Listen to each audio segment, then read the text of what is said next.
ஒரு 1/2 கப் வெள்ளரிக்காய் எடுத்துக்கிட்டோம்னா, அதுல 2 கிராம் புரதச்சத்து இருக்கு, 2 கிராம் நார்ச்சத்து இருக்கு. அதனால யாரெல்லாம் இந்த எடை குறைப்பு ட்ரை பண்றாங்க, அவங்கலாம் வந்து ஸ்நாக்ஸ் நெறைய சாப்பிடணும் அப்படின்னு நெனைச்சாங்கன்னா, பசி நெறைய எடுக்கும் இல்லையா? குறைவா சாப்பிடுறாங்க அப்படின்னா பசி நெறைய எடுக்கும். அப்ப அந்த பசி நேரத்துல ஸ்நாக்ஸ், மிக்சரு, பஜ்ஜி, சொஜ்ஜி கொறிக்கிறதுக்கு பதிலா, இந்த வெள்ளரிக்காய நம்ம ஒரு ஸ்நாக்ஸா எடுத்துக்கும்போது, இது நம்மளோட ஸ்நாக்ஸுக்கு ஸ்நாக்ஸும் ஆச்சு, பசியவும் குறைக்குது, இதுல இருக்கக்கூடிய கலோரிகளும் கம்மி, கூடவே நார்ச்சத்தும், புரதச்சத்தும் கிடைக்குது. அப்படிங்கிறதுனால எடை குறைப்பு முயற்சி செய்றவங்க ரெகுலரா அவங்க ஸ்நாக்ஸா இந்த வெள்ளரிக்காய் சாப்பிடலாம்.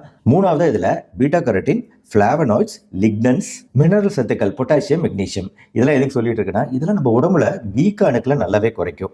ஸோ வீக்க அணுக்கள் குறையுது, இன்ஃப்ளமேஷன் குறையுது அப்படிங்கிறது நம்ம உடம்புக்கு பல்வேறு வகையில நன்மைகள் தரக்கூடிய விஷயம். உதாரணத்துக்கு நம்ம கண்கள்ல வந்து இப்போ நிறைய போட்டோ பார்த்துருப்பீங்க. குக்கும்பரை வந்து ஸ்லைஸ் பண்ணி நம்ம கண் மேல வச்சுக்கிறது அப்படிங்கிறது நம்ம கண்கள்ல இருக்கக்கூடிய சிவப்பு தன்மை, கண்கள் வீக்கமா பஃபியா இருக்கு அப்படின்னா அந்த வீக்கத்தன்மையை குறைக்கக்கூடியது.